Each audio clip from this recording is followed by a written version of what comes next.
اور اس کے علاوہ ایک اور بات کہ دین کے اندر بھی، دین کے اصولوں میں، آداب کے اندر، آداب اسلامی کے اندر یہ بات آتی ہے کہ اگر بندہ کسی کے گھر مہمان بن کر جائے تو بہتر یہ ہے کہ کوئی تحفہ لے کر جائے، تاکہ ان کو بھی بھاری محسوس نہ ہو کہ آنے والا خالی ہاتھ نہیں آیا۔ یہ مستحبات میں سے، آداب میں سے ہے کہ کسی کے گھر جائے تو کوئی تحفہ لے کے جائے۔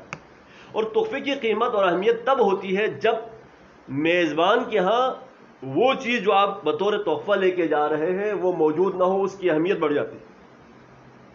یہاں سے جون جولائی میں اگر کوئی شخص میر پور خاص جا رہا ہے، کراچی کے اندر سے آم لے کر کے جائے تو وہ تو ہنسیں گے کہ بھائی کیا لے کے آیا ہے، ہمارے ہاں سے تو آم کراچی جاتا ہے، وہاں سے ہمارے یہاں لے کے آئے ہیں، آم کا موسم ہے، اس کی کوئی اہمیت نہیں ہوگی۔ خوبانی کے موسم میں یہاں سے گلگت بلتستان کوئی خوبانی کا کریٹ لے کے جائے، لوگ مذاق اڑائیں گے کہ بھائی کیا پاگل ہو گیا یہ آدمی، خوبانی جاتی یہاں سے، یہاں پہ لے کے آیا کراچی سے۔ اس کی اہمیت تب ہوگی جب وہاں پر وہ شے موجود نہ ہو تو اہمیت اس تحفے کی دوچن ہو جائے گی۔ اب پروردگار کے ہم مہمان بن کے جا رہے ہیں تو پھر ایسی چیز ہونی چاہیے جو پروردگار کے ہاں موجود نہ ہو، ہمارے پاس موجود ہو تو اس تحفے کی اہمیت بہت بڑھ جائے گی۔ اب ایسی کون سی شے ہے پروردگار کے پاس موجود نہ ہو؟ وہ تو ہر چیز کا خالق ہے۔ آیت اللہ جوادی عملی صاحب ایک خوبصورت جملہ اپنے کتاب حکمت عبادات کے اندر لکھتے ہیں کہ ایسا تحفہ پروردگار کے حضور پیش کیا جانا چاہیے جو وہاں نہ ہو تو اہمیت بڑھ جائے گی اس تحفے کی۔ ایسا تحفہ لے کر کے جائے بندہ کہ پروردگار کے پاس نہ ہو، وہاں نہ ہو۔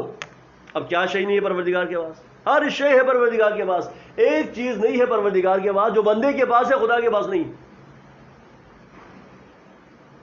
اب ظاہراً دیکھنے میں یہ جملہ بہت ہی بھاری جملہ ہے، میں بھی جب پڑھ رہا تھا تو میں بھی چونک گیا تھا کہ بھائی یہ کیسی بات ہے کہ بندے کے پاس ہے، بندہ خود خدا کا ہے، انا للہ و انا الیہ راجعون۔ آیا بندہ خدا کی جانب سے، پلٹ کے بندے کو خدا کی جانب جانا ہے۔ جو کچھ بھی ہے بندے کے پاس وہ خدا کا دیا ہوا ہے، خدا کا عطیہ ہے۔ ایسی کیا شے ہے کہ بندے کے پاس ہو اور خدا کے پاس نہ ہو؟ ایسا ممکن ہے؟ وہ فرماتے ہیں ممکن ہے، ایک شے ایسی ہے جس کی اہمیت خدا کے پاس اس لیے زیادہ ہے کہ خدا کے پاس نہیں ہے، بندے کے پاس ہے۔ فرماتے وہ کیا ہے، وہ کیا تحفہ ہے؟ فرماتے وہ آنسو کا تحفہ ہے۔ پروردگار کے ہاں یہ آنسو کا تحفہ نہیں ہے، وہ بندے کے پاس ہے۔ پروردگار کو بہت پسند ہے بندہ آنسو کا تحفہ لے کر برگاہ خداوندی میں حاضر ہو جائے،